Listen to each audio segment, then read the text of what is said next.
Mi nombre es Rodrigo, soy de Guadalajara, y llevo años intentando entender esa noche. Todavía no puedo. Todo empezó poco después de que el papá de mi esposa, don Aurelio, falleciera. Ella se llamaba Lucía, y vivíamos en la casa donde ella había crecido, la misma donde su padre había pasado los últimos años de su vida. Cuando él se fue, nadie tuvo el valor de tocar su cuarto. Lucía no podía. Era demasiado reciente, demasiado doloroso, así que simplemente cerramos esa puerta y la dejamos como estaba. Con el tiempo, empezamos a meter ahí cajas viejas, cosas que no usábamos, como si convertirlo en bodega fuera una manera de no pensar en lo que había sido ese espacio. Pero yo lo sentía cada vez que pasaba por ese pasillo. Ese cuarto tenía un peso diferente, un aire que se quedaba quieto aunque abriera las ventanas de toda la casa. Nunca le dije nada a Lucía porque no quería preocuparla, pero por las noches, cuando todo estaba en silencio, a veces me parecía escuchar algo desde ahí adentro. Un crujido, un roce. Me decía a mí mismo que eran las paredes, que era la casa asentándose como hacen todas las casas viejas. Me lo creía porque necesitaba creerlo. Fue un viernes cuando invitamos a cenar a unos amigos. Entre ellos estaba Marco, un hombre al que conocíamos desde hacía años. Era de esas personas que uno siente que tienen algo diferente, algo sereno y firme, muy creyente, muy tranquilo, del tipo que nunca se alteraba por nada. Lo conocíamos bien y siempre nos había dado confianza. Esa noche éramos varios en la mesa, había buena comida, conversación, risas, todo normal.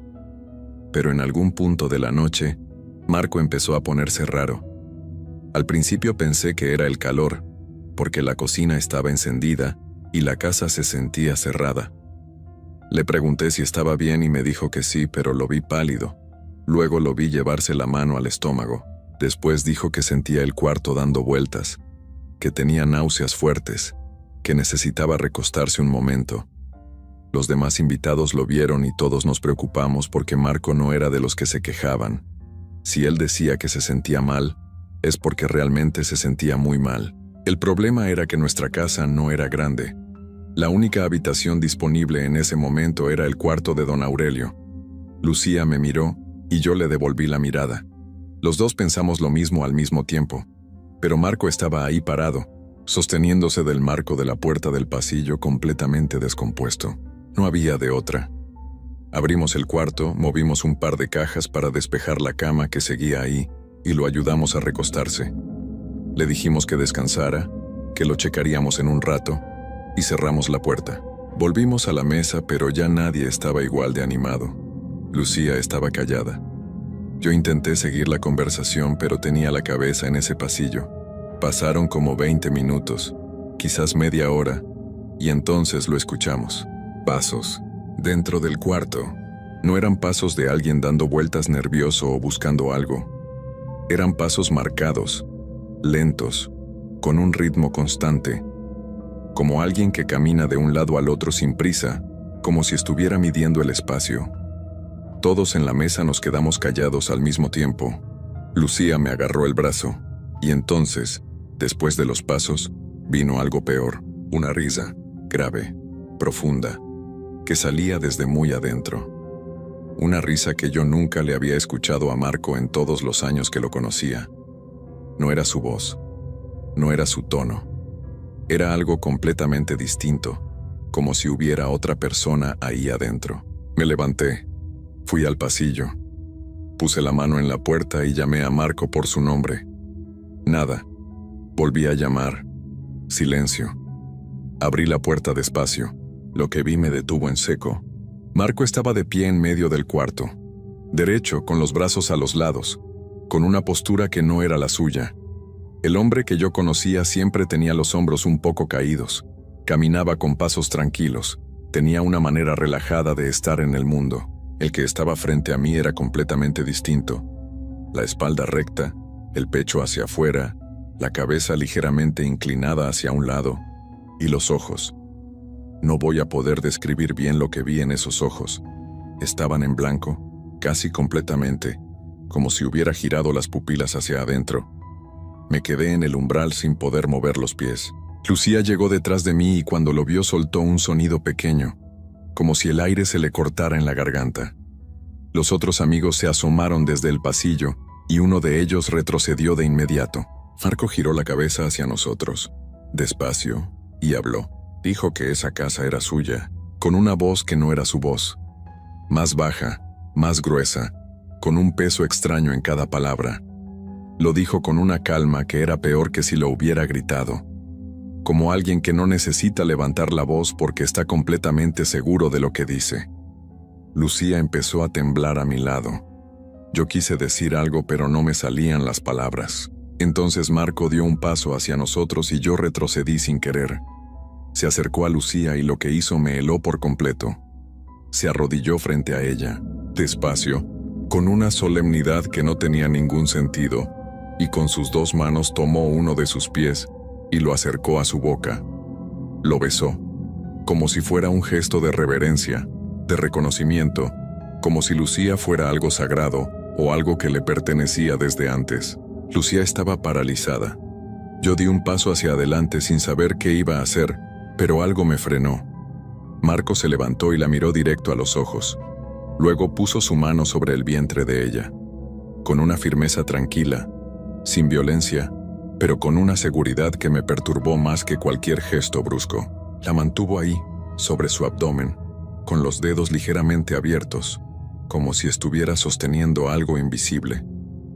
Como el gesto de alguien que carga a un bebé recién nacido y lo acuna entre las manos. Nadie se movió, nadie habló. El tiempo dentro de ese cuarto se sentía diferente, más denso, como si el aire tuviera más peso de lo normal.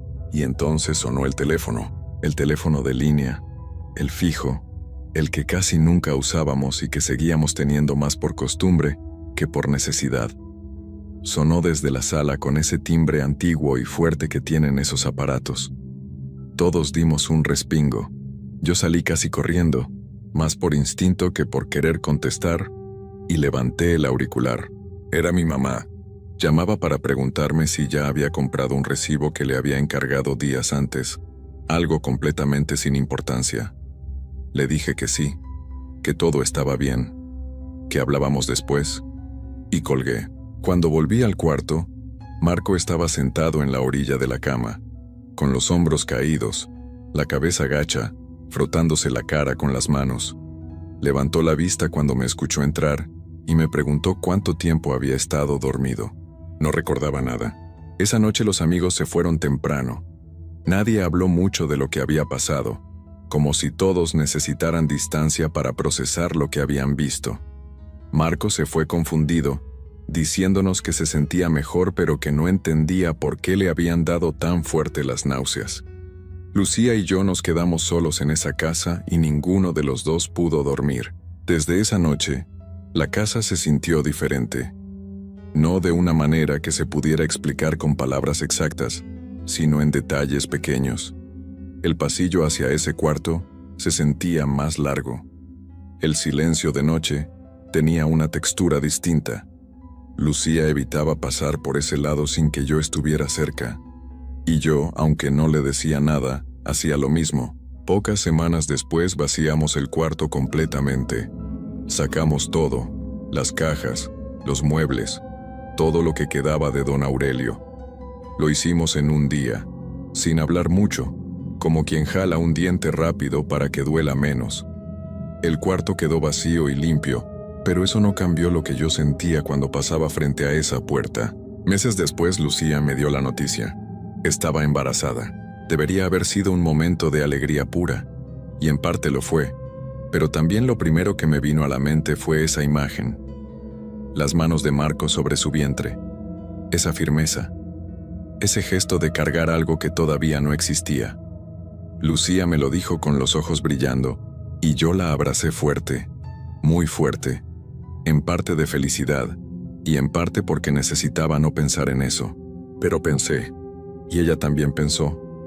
Me lo dijo después que en el momento en que el médico le confirmó el embarazo, lo primero que recordó fue esa mano sobre su abdomen en el cuarto de su padre. Tomamos la decisión de mudarnos.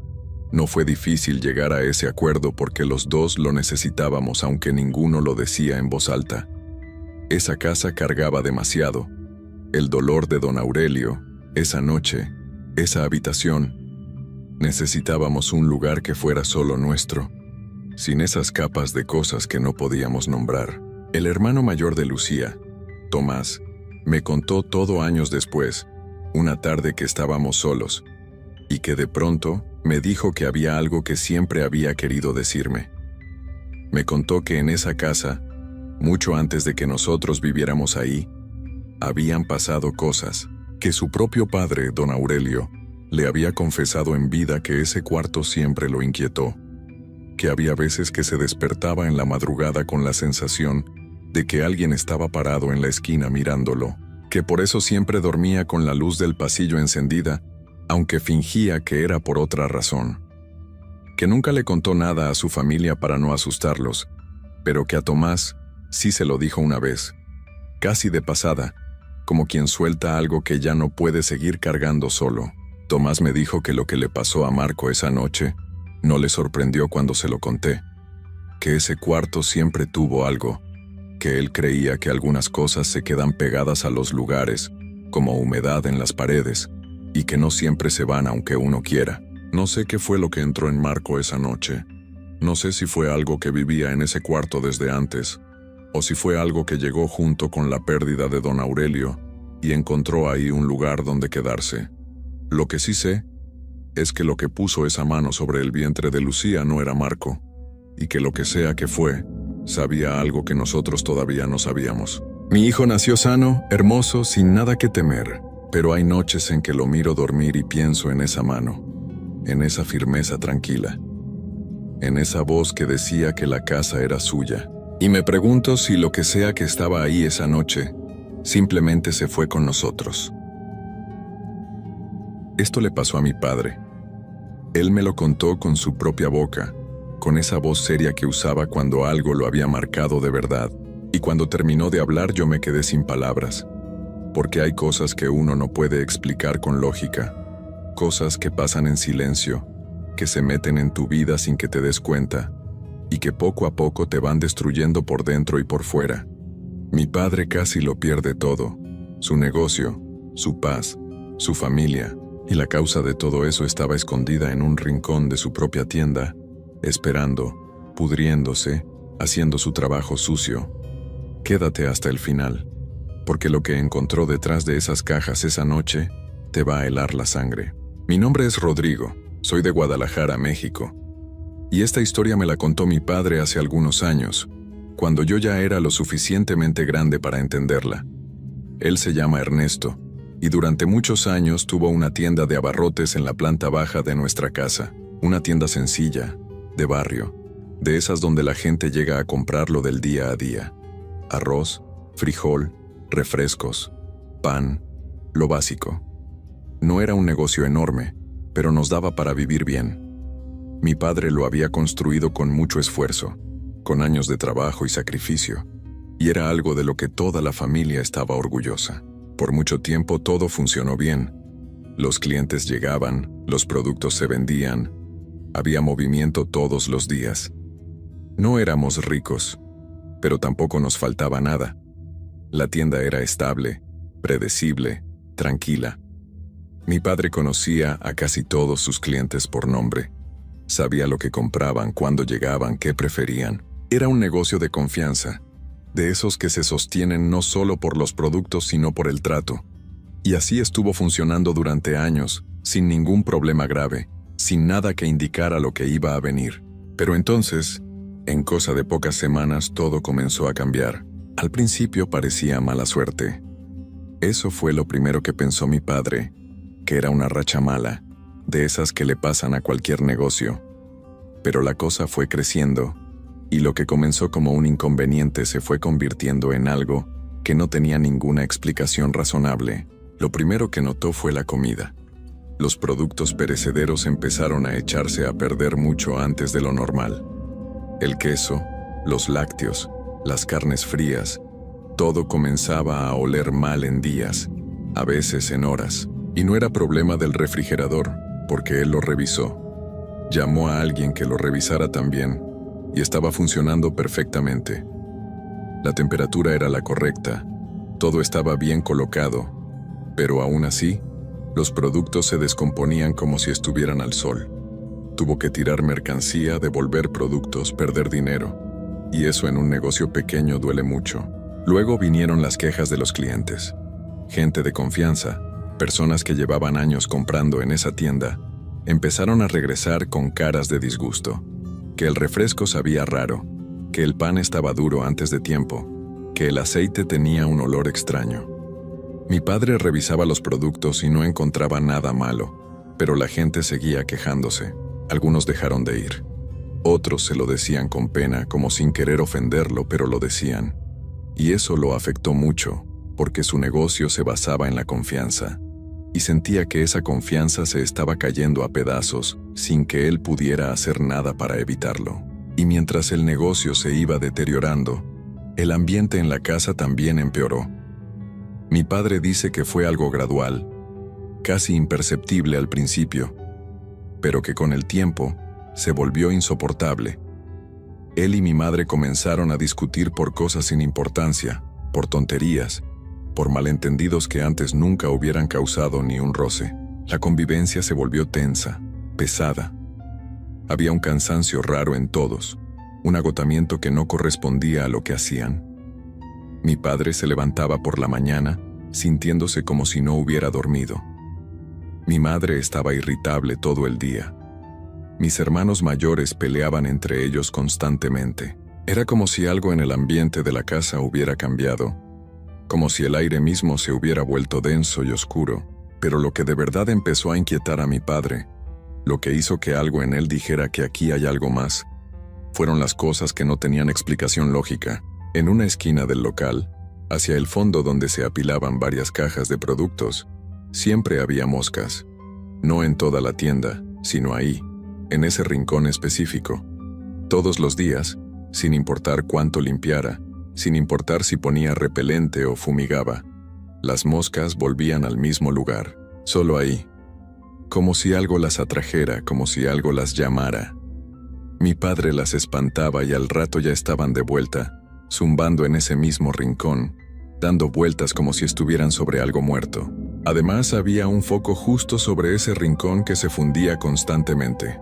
No una vez, no dos veces, sino una y otra vez.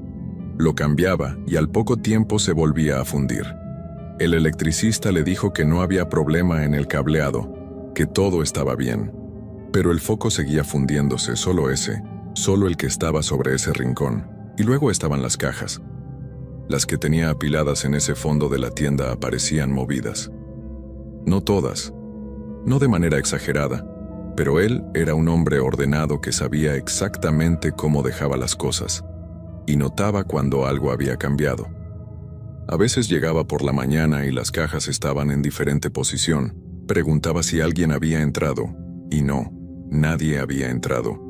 Las revisaba y no faltaba nada, no había señales de robo, simplemente estaban en otro lugar, como si alguien las hubiera movido y las hubiera vuelto a acomodar tratando de que no se notara, pero sin lograrlo del todo.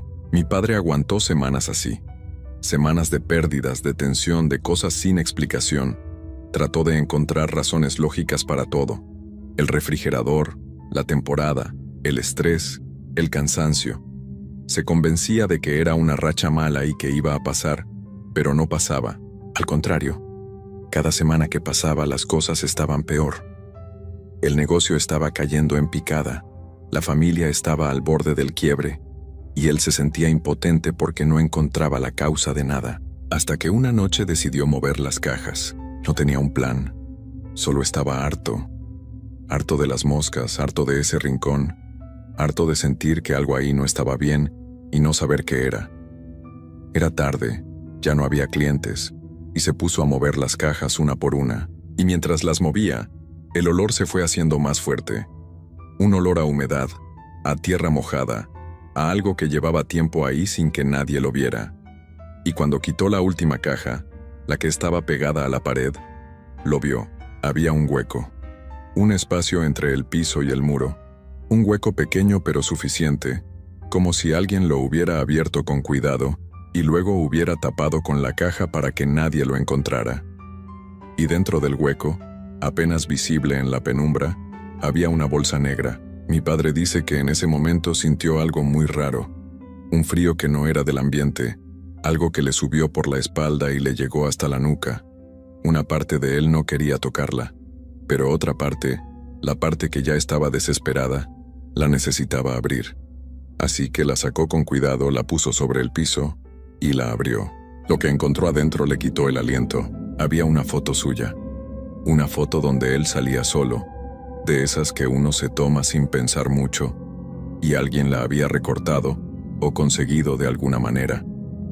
Junto a la foto había un papel doblado con su nombre completo y su fecha de nacimiento escritos a mano. Había también un trozo de tela, una tela oscura, y en esa tela estaba bordado o escrito su nombre otra vez. Y luego estaba lo demás. Cabellos, varios, enrollados con un hilo. Un pedazo de algo seco que olía horrible, que él describe como carne seca aunque no quiso saber de qué. Y todo eso mezclado con tierra y sal, apelmazado, unido, como si lo hubieran preparado con mucho cuidado y con una intención muy clara. Mi padre se quedó parado ahí, mirando eso en el piso, y dice que en ese momento todo encajó. Las moscas, el foco, el olor, los productos que se echaban a perder, las peleas, el cansancio. Todo tenía un origen, y ese origen estaba ahí, frente a él, en esa bolsa negra que llevaba semanas, quizás meses, trabajando en silencio desde ese rincón de su tienda. No durmió esa noche. Guardó la bolsa sin tocar más su contenido, la envolvió en periódico y la dejó afuera de la casa. No quería tenerla adentro ni un momento más. Y a la mañana siguiente fue a buscar a una señora del barrio, una mujer mayor a quien la gente del vecindario conocía bien, de nombre Doña Celia, a quien muchos acudían cuando tenían problemas que no eran de médico ni de abogado, sino de otra naturaleza. Doña Celia lo escuchó con calma, sin sorprenderse, como alguien que ha oído este tipo de cosas muchas veces. Cuando mi padre terminó de contarle y le mostró la bolsa, ella la examinó con cuidado, olió el contenido sin tocarlo directamente, y le dijo algo que a él se le quedó grabado para siempre. Le dijo que eso no era cosa de principiante, que quien lo había preparado sabía lo que hacía, que estaba hecho para atacar 3 cosas al mismo tiempo: el dinero, la salud y la unión familiar, y que llevaba suficiente tiempo puesto como para ya haber hecho un daño considerable. Mi padre sintió que el piso se movía bajo sus pies. Doña Celia le dijo que primero necesitaba hacerle una limpia, para ver qué tan adentro había entrado el daño en él. Usó un huevo, como es costumbre en ese tipo de trabajos, pasándolo por todo su cuerpo mientras rezaba en voz baja. Cuando terminó, rompió el huevo en un vaso con agua y los dos miraron lo que había adentro. Mi padre no sabe leer esas cosas, pero Doña Celia sí, y lo que vio la hizo fruncir el ceño. Le dijo que el trabajo había entrado fuerte, que ya estaba afectando su energía de manera directa, y que si no lo cortaban pronto las consecuencias iban a seguir empeorando. Entonces le explicó lo que había que hacer. La bolsa no podía tirarse a la basura, no podía quemarse en casa, no podía enterrarse en el jardín. Eso solo dispersaría el daño sin eliminarlo. La única manera de cortarlo de raíz era llevar los elementos al panteón, al cementerio, y hacer el trabajo de corte ahí, en tierra de muertos, que es la única tierra que tiene el poder suficiente para neutralizar ese tipo de cosas. Mi padre no era un hombre que frecuentara ese tipo de rituales. Era una persona práctica, de trabajo, que creía más en el esfuerzo que en lo invisible. Pero después de lo que había vivido las últimas semanas, después de ver con sus propios ojos lo que había dentro de esa bolsa, ya no tenía dudas. Así que estuvo de acuerdo. Fueron al panteón al día siguiente, muy temprano, cuando todavía había poca gente.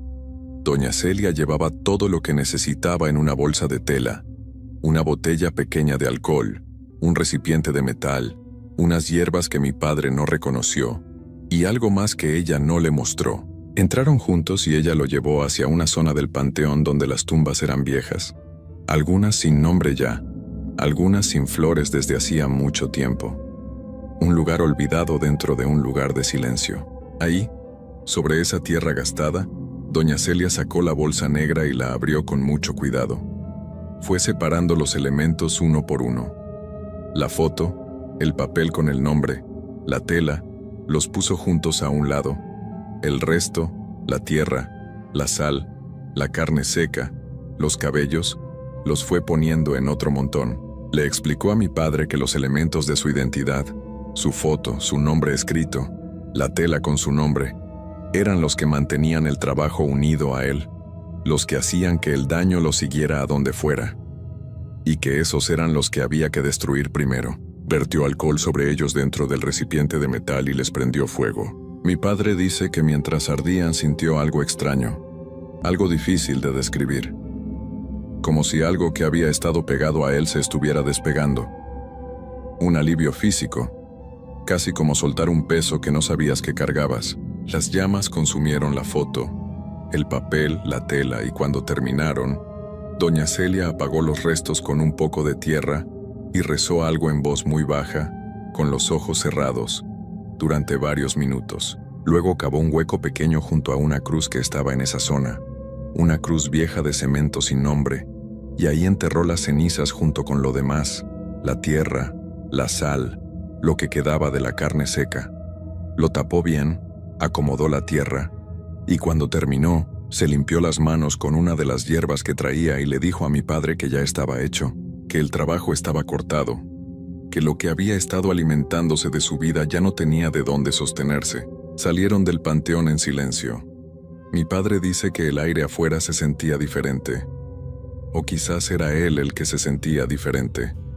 No lo sabe con certeza, pero algo había cambiado, y los días siguientes le dieron la razón. El cambio no fue de un día para otro, pero fue rápido. Primero desapareció el olor en la tienda, ese olor a humedad y a cosa vieja que siempre había estado en ese rincón, aunque lo limpiara. Luego los productos empezaron a durar lo normal. El queso, las carnes frías, los lácteos, ya no se echaban a perder antes de tiempo. El refrigerador funcionaba como siempre había funcionado, sin ningún cambio. Pero ahora los productos simplemente duraban. Las moscas no volvieron. El foco que se fundía constantemente dejó de fundirse. Y la tensión en la casa, esa tensión pesada y sin razón que había convertido la convivencia en algo insoportable, fue cediendo poco a poco hasta que las cosas volvieron a sentirse normales. El negocio tardó un poco más en recuperarse, porque la clientela que se había perdido no regresa de un día para otro, pero fue volviendo. Despacio, pero fue volviendo. Y entonces pasó algo que mi padre no esperaba, algo que no buscó pero que no pudo ignorar. A unas casas de la suya vivía una vecina que también tenía una tienda de abarrotes, más pequeña que la de él pero bien surtida, y que siempre había tenido buenos clientes. Mi padre nunca le había prestado mucha atención, era una más del barrio, alguien con quien se saludaba de lejos. Pero después de todo lo que había pasado comenzó a notar cosas. Notó que la tienda de esa vecina, que siempre había estado llena de gente, empezó a vaciarse. Que los clientes que antes llegaban ahí ahora pasaban de largo o se iban a otro lado. Que la mujer salía poco, que ya no tenía la misma energía de antes, que algo en ella había cambiado. Y con el tiempo la tienda cerró. Y poco después, la vecina se fue del barrio. Así nomás, sin despedirse de mucha gente, sin dar muchas explicaciones. Mi padre no tiene pruebas. No las tuvo entonces y no las tiene ahora. Nunca confrontó a nadie. Nunca acusó a nadie en voz alta. Pero él sabe lo que sabe. Sabe que esa bolsa negra llevaba su nombre, su foto, su fecha de nacimiento. Sabe que alguien la preparó con información personal que no cualquiera tenía. Sabe que fue puesta en su tienda, no tirada en la calle, sino metida adentro, en un hueco hecho con intención, tapada con sus propias cajas para que no la encontrara. Y sabe que la persona que hizo eso tenía un motivo. Y ese motivo, en su cabeza y en su corazón, tiene un nombre y una dirección que está a unas casas de donde él vivía: la envidia. Esa es la conclusión a la que llegó mi padre. No el odio, no una enemistad abierta, sino algo peor, la envidia silenciosa, la que sonríe cuando te saluda, la que celebra contigo en tu cara y trabaja en tu contra a tus espaldas. La envidia que no soporta ver al vecino crecer, que prefiere hundirlo antes que superarse ella misma. Mi padre me contó esta historia para que yo aprendiera algo que él aprendió tarde y de la manera más dolorosa. Que no todo el mundo que está cerca de ti te desea bien.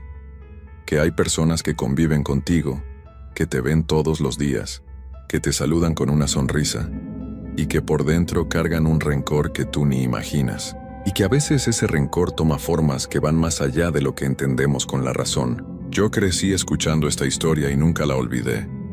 No porque me guste el miedo, sino porque me marcó de una manera que es difícil de explicar. Porque lo que le pasó a mi padre no fue un cuento, fue real.